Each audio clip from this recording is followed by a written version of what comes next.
हैदराबाद के इलाके कासिमाबाद में वाक़े अब्दुल्ला स्पोर्ट्स टावर्स में पाकिस्तान एक्सीलेंस क्लब के ज़ेर एहतमाम regional director Namal brigadier Aamir Zahid Khan के एजाज में एक तकरीब मुनक्किद की गई, जिसमें मौज़ीज़ीन शहर जुल्फ़िकार हालीपोटा, साबिक MP फरीन मुगल, साबिक MP Dilawar Qureshi, Nadeem Shah, doctor Farida Sheikh, professor Shafiqur Rehman, advocate Mehmood Jafri, मारूफ सदाकार इशरत अली खान, मारूफ अदाकार व हिदायतकार सलीम देसवाली, इकबाल एडवोकेट, ओलम निगार व समाजी रहनुमा इमरान नूर, कर्नल रिटायर्ड अल्ताफ व दीगर मौज़ीज़ीन ने शिरकत की। तकरीब के तमाम शुरका को सदर पाकिस्तान एक्सीलेंस क्लब मुजफ्फर आलम सिद्दीकी और मरकजी चेयरमैन हमीद भुट्टो ने खुशामदीद कहा और क्लब के अगराज व मकासद बयान किए, जिसके बाद उन समेत दीगर अफराद ने ब्रिगेडियर आमिर जाहिद खान की खिदमात को सराहा। तकरीब में मौजूद शुरका की दरखास्त पर बेगम आमिर जाहिद ने मुख्तसरन आमिर जाहिद खान की शख्सियत पर रोशनी डाली और शुरका के सवालात के पुरएतमाद अंदाज में जवाबात भी दिए। इस महफिल में ब्रिगेडियर आमिर जाहिद खान की जिंदगी पर एक मुख्तसर डॉक्यूमेंट्री फिल्म भी दिखाई गई, जिसको शुरका ने बहुत पसंद किया।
हाज़रीन महफिल से गुफ्तगू करते हुए ब्रिगेडियर आमिर जाहिद ने अपनी तालीमी, अस्करी और घरेलू जिंदगी के बारे में मुख्तसर और जामिया गुफ्तगू की और हैदराबाद शहर की मजीद तरक्की के लिए अपनी सोच का इजहार किया और बादअज़ां आवाम की जानिब से किए गए सवालात के जवाबात भी दिए। जहाँ तक मेडिकल कॉलेज की बात है, आपको पता है कि एक अदद मेडिकल कॉलेज हैदराबाद में वाक़ कायम 90% मुकम्मल है। अब ये जाहिर है जो उसकी जिम्मेदारियाँ जिन महकमों पर हैं, जिन लोगों पर हैं, जिन खानों पर हैं, वो कर रहे हैं। हुकूमत ने मुझे भी राब्ता किया कि वो मेडिकल कॉलेज नमल के तहत आ जाए या मैं इवन प्राइवेट पार्टनरशिप पे भी आ जाए। सर्जन अदीब से भी मेरी मुलाकात रही। और एक हवाले से हम यूँ समझ लीजिए कि जो नम्स है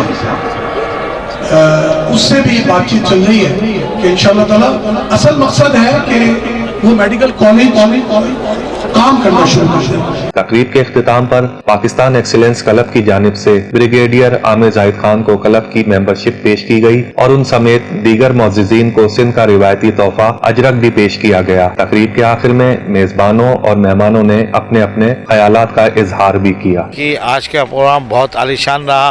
ब्रिगेडियर साहब की खिदमत को सबने सराहा। जागो जगाओ का बहुत शुक्रिया और दूसरा है कि प्रोग्राम बहुत अच्छा हुआ है। एक नया क्लब यहाँ खुला है और लोगों को एक्टिविटीज़ का मौका भी मिलेगा और बहरहाल बड़ा तरीके का उन्होंने प्रोग्राम किया। Thank you. ये प्रोग्राम जब हुआ तो ये शाम और खूबसूरत हो गई और उनका जितना भी काम था यूनिवर्सिटी के हवाले से, उनकी इल्मी खिदमत, उनकी अदबी खिदमत और खूबसूरत से लोग, पढ़े लिखे लोग जो इसमें शामिल हुए, तो इतना ये प्रोग्राम जिसके लिए मैं कॉन्ग्रेचुलेट करूँगी पाकिस्तान एक्सीलेंस क्लब को। अदा करूँगी मुजफ्फर आलम सिद्दीकी साहब का, जिन्होंने इतना अच्छा प्रोग्राम मुनक़िद किया और एक्सीलेंस क्लब वालों का और पूरी फैकल्टी का कि इन्होंने इतना अच्छा प्रोग्राम ऑर्गेनाइज किया है। जी, आज बहुत ही अच्छी और शानदार तकरीब का एहतमाम किया पाकिस्तान एक्सीलेंस क्लब ने और इस किस्म की तकरीबात किसी भी समाज, किसी भी इलाके और किसी भी शहर के लिए बहुत ज़रूरी है। इसमें लोगों को आपस में मिलजुलने का मौका मिलता है, अपने एहसासात और अपनी बातचीत करने का मौका मिलता है और लोग मजमूई तौर पर मसाइल से न सिर्फ ये कि आगाह होते हैं बल्कि एक लाहे अमल तरतीब दिया जाता है और उसके बाद फिर अमली इक़दाम भी किए जाते हैं। तो मैं एक मरतबा फिर तकरीब के मुंतज़मीन को और तमाम शुरका को, मौसम कुछ सर्द हो गया था, इसके बावजूद लोग बैठे रहे, लोगों ने बातचीत भी की और बहुत उम्दा सवालात भी किए।